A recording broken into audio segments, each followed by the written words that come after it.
Hi YouTubers, this is Gil.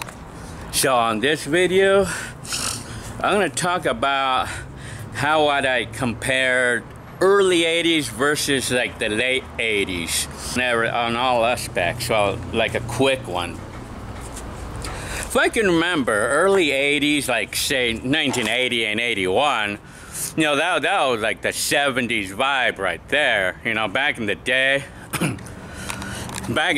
we hardly had any electronics, or we hardly had any items of entertainment like VCRs or anything. All we really had was like TVs, that's it, you know, like these big bulky tube TVs.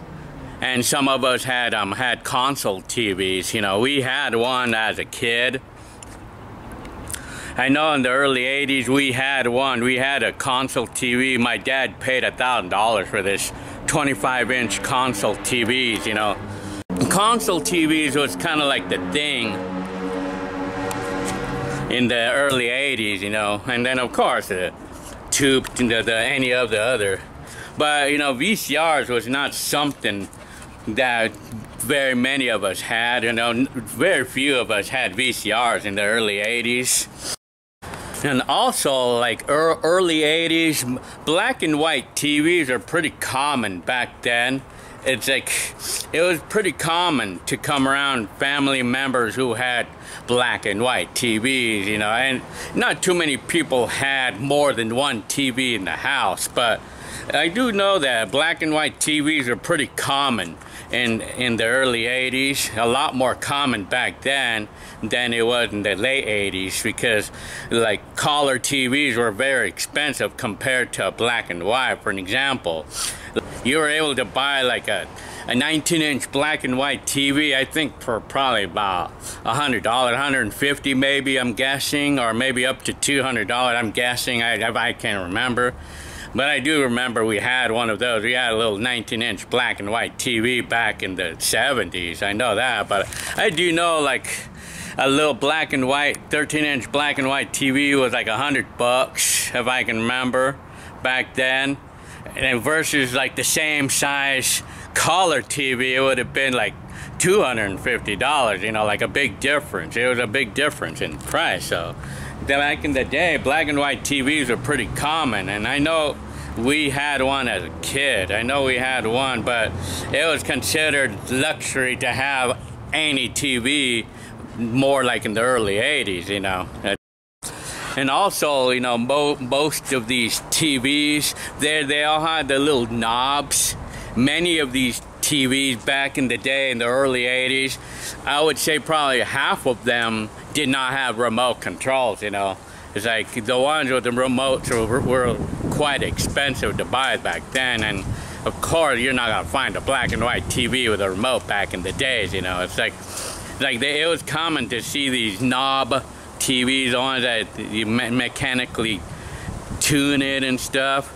But then, you know, going on to the late 80s, those kind of pretty much disappeared in the late 80s, pretty much. They're all like the, you know, like either electronic push button types going on to the late 80s. I mean, those little knobs disappeared pretty much by the end of the 80s.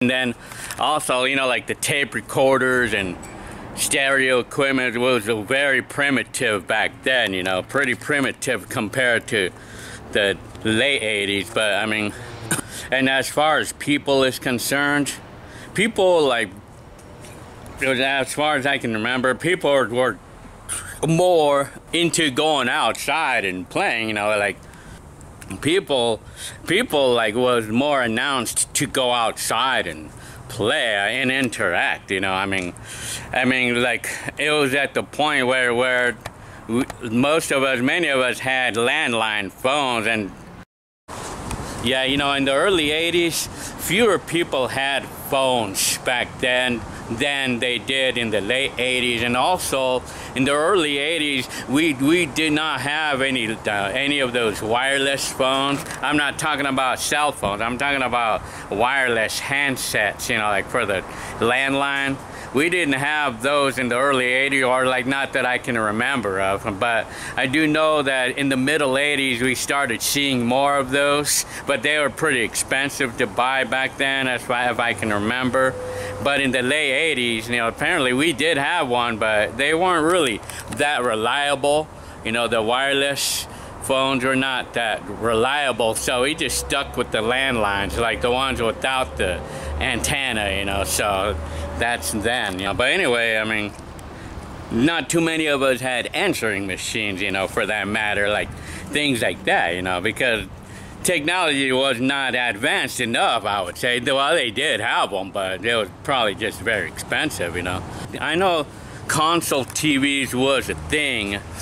Console TVs, for those of us who was able to afford them, but very few people had VCRs and things like that. And as far as the cars are concerned, most cars were going to be from like the 70s and 60s, you know, like models, you know, and they all had carburetors, and no cars, very few cars, or very small percentage of cars had sophisticated electronics, you know, ignition or anything like that, you know. So, but as far as people is concerned, I would probably think, you know, there was fewer people living in California anyway than it was going on to the late 80s.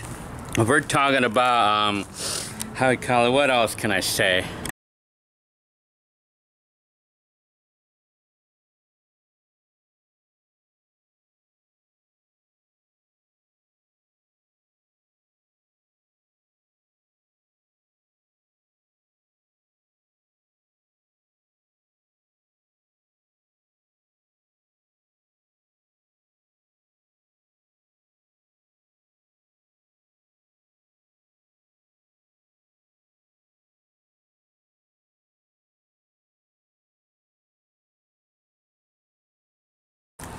And as far as like the price of living, it was even cheaper. Going on to the early 80s, it was cheaper in the 80s. But you can imagine the wages were even more suckier back then, you know. But I would imagine, well, put it this way, when my dad and my mom bought the house, you know, the 1634 1 Edna Place Street house in Covina, the first house that you saw on one of my oldest videos, that house, my dad and my mom bought that one for $63,000 in 1981, or was it 82? $63,000 they paid for that house back then, and that was in the Covina area. Imagine that, $63,000. But at the time too, at the same time, I do know that the wages, I don't know how much wages was, because I didn't get my first job until 87. So I can imagine how much the wages was in the early 80s. It was probably what? You guys can tell me. I think, no, the minimum was probably in the $2 range. So you figure houses were cheap to buy back then, but wages also sucked even more in the early 80s as compared to the late 80s, you know. So you figure, and the gasoline, the cost of living apparently was cheaper. But I think the credit, like to obtain a credit card or things like that, or to obtain credit, was more challenging. And the interest rates were higher back in the day. So, I mean, you figure it's kind of like, it was cheaper, but it was more challenging to get it, though, because the wages sucked back then. And then electronics were not even anything, of sophisticated like they started getting in the late 80s, you know. But I mean, the electronics was just very unbearably expensive in the early 80s. Maybe they were just the same price, but they weren't not as sophisticated as going on to the later 80s, you know. So now we're gonna go to the later 80s, to the late 80s. That's when I bought my camcorder in 1988 for $1,000. Apparently electronics are still very expensive then. but they were getting better and better. Apparently, you know, they got better and better with time, you know, and they got a little cheaper. I mean, apparently, and I guess electronics to buy, like entertainment, like TVs or VCRs. Like VCRs became a little cheaper now, like over the years, and more people apparently had VCRs going on to the late 80s as compared to the early 80s. So you figure more and more, I mean, more people had them then, and then, you know, like not very few people still had camcorders then, and now about the people, I mean, it started, like, people, I think, started becoming more concerned about style and everything, the looks, I think, and style. I know, like, new wave, and I know people were, like, more, like, from, I can remember, people were more, like, concerned about their style or things like that. But in the early 80s, if I can remember, people weren't so much into trying to look cooler, and not that I know of anyway. I mean, I know, like, in the 80s, late 80s, people are like wanting to dress really cool, like the new wave style, and like the way they cut off their shirts and stuff. But in the early 80s, I can't remember anything of people doing, like, being like really into their style and stuff. I can't remember that. I cannot remember people being so into their style, or no, I can't remember. Well, I think because to put all this to quick example in my part, in 1981, we had a fancy console TV that my dad bought for $1,000 back then. You know, it was a little 25-inch console TV. That was like the thing back then. And for us, it was the thing to come home from school and then watch the TV, the cartoons. And as soon as the cartoons are done, we would go to our friend's house and play. And that's all we did. I mean, that's all we had available to do, because we didn't have any electronics to play, and not even video games we had, or at least not in my earlier childhood, you know. We did not have any video games, but we did have these though, and we are the original owners of these, by the way. I mean, it's these little electronic games like that we used to play, that we had available back in the early 80s, you know. This was kind of like a big thing back then, you know.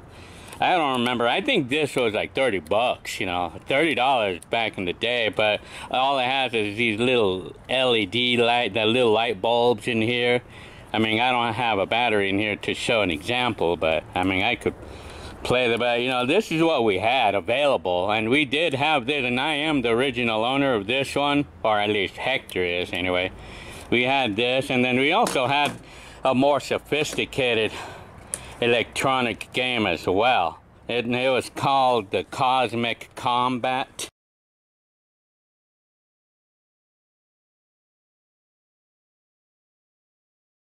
Like, we would go typically play, I mean, and that was 1980, 81, and going on to the mid-80s, we had an Atari.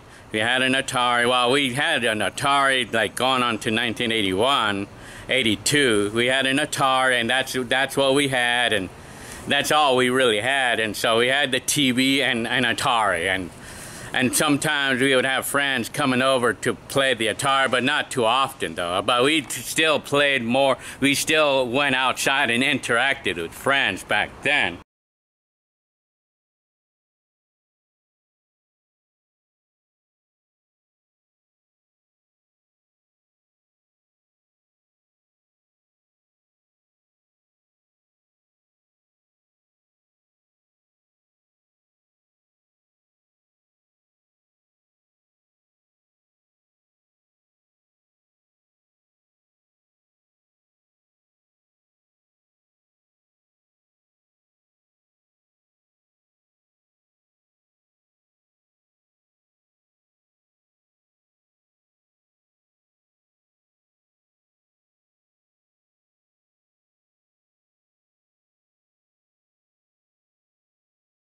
Out in the mid 80s, going on to the late 80s, that's when we had we had more stuff available. We had VCRs, and we had like more sophisticated video game systems, and we had like boombox. Well, in the mid 80s we had the boombox. Well, in the early 80s too, but I mean, anyways, like if I can remember the trend in the mid 80s, it was just boomboxes, and for people who had VCRs, that was kind of like a trend, and interacting, you know. But it started becoming, people started becoming more concerned about their style and their looks, going on to the late 80s and everything. So that's it, you know. I mean, late 80s, so I would think the late 80s and the early 80s. So early 80s was pretty primitive, you know. We were living like in the 70s vibe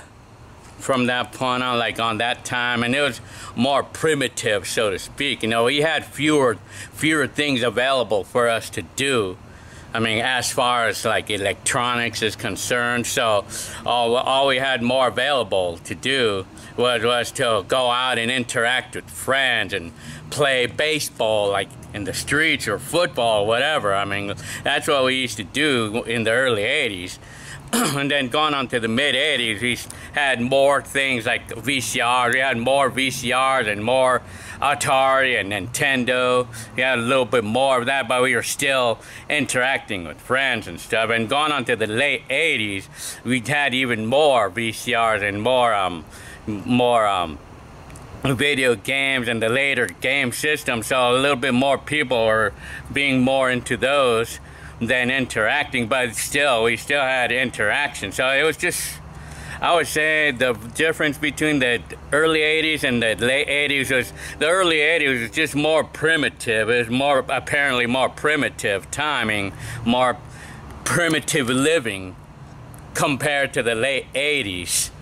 And it was like more primitive in the early 80s than it was in the late 80s. That's about it, you know. That's how I would compare the early 80s and the late 80s, you know. So, like, to another wrap up for me, like in the early 80s, I had my little tape recorder.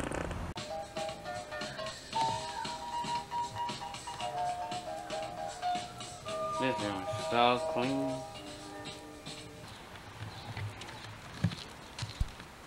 Body is moving, my soul moves along as it starts improving. The highs will get no higher, the bass will go lower. Cause everlasting bass show enough moves the floor. Some people can't take it, they try to plead the case, but you can't get enough everlasting bass.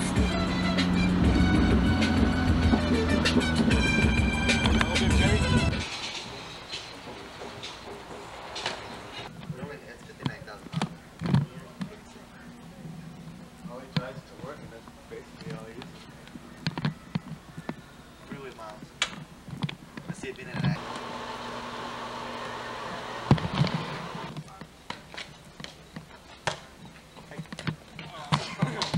Come on, man. Ready for those things, man. What's he gonna do? Goggles. Are you gonna plan to go with hair or something? I might go with you. She might I mean, go. head She didn't- might. Might go where? Swimming with us. On the left, one hand. See how this camera records so clear in the daytime?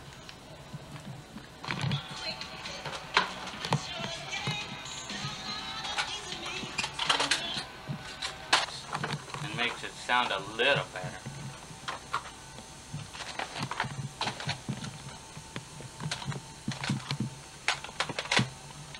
What shall I play? I don't know what to do, man. It's an oldie.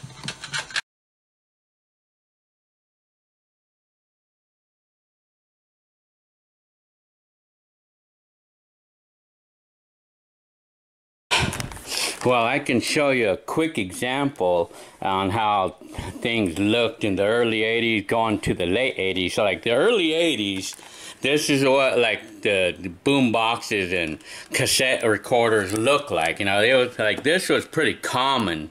Like a single speaker or monophonic tape player recorder system looked like these, and it was pretty common. It was pretty, it was quite typical in the early 80s. This was typical like that we would see.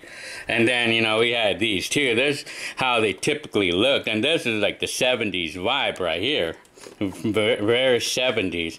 Then going on to the mid 80s, this is what they started to look like in the mid 80s, you know. They started looking more how we call it, they had it's like how do I explain it? It was just more modern, apparently, you know. It was like a more modern looking, you know.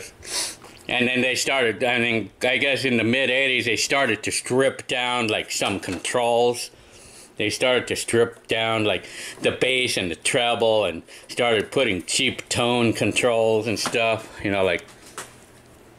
And then this goes on to more like the late 80s or early 90s. So they started looking more cheaper made, and they at this point took off the tone control completely. Like, and then they put this kind of a tone control on this one, for an example.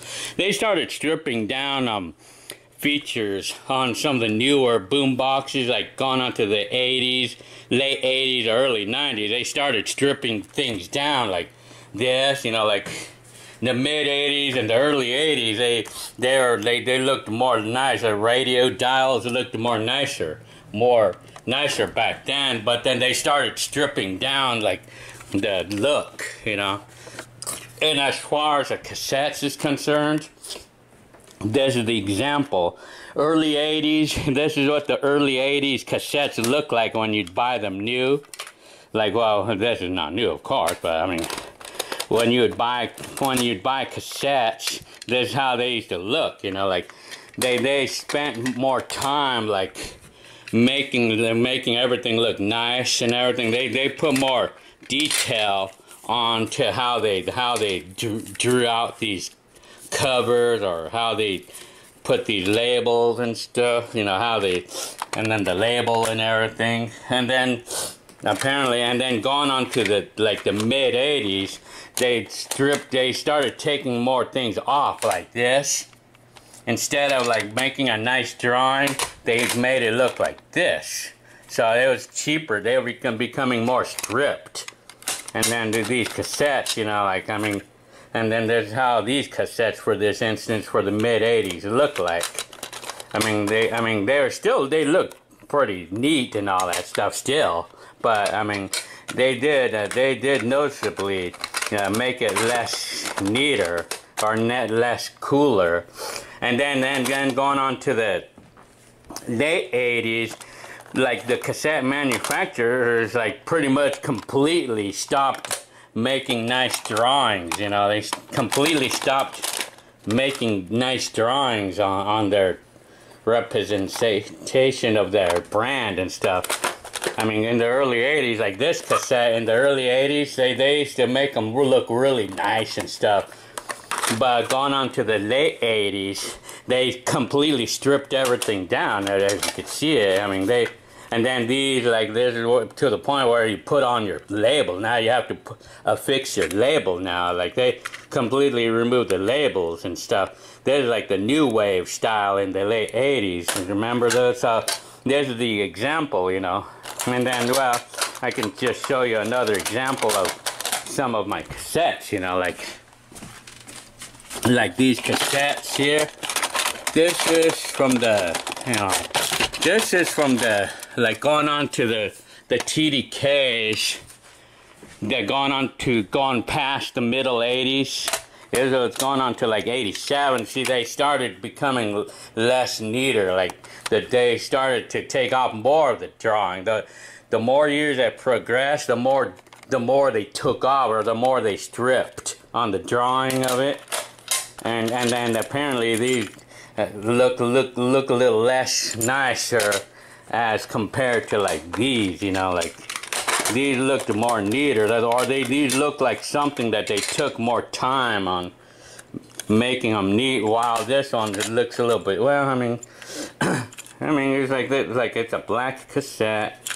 So that's just an example. Well, they just took less time on making the covers, as you could easily tell, as they did with these, you know. Like, that's the quick example of the difference between the early 80s and the late 80s.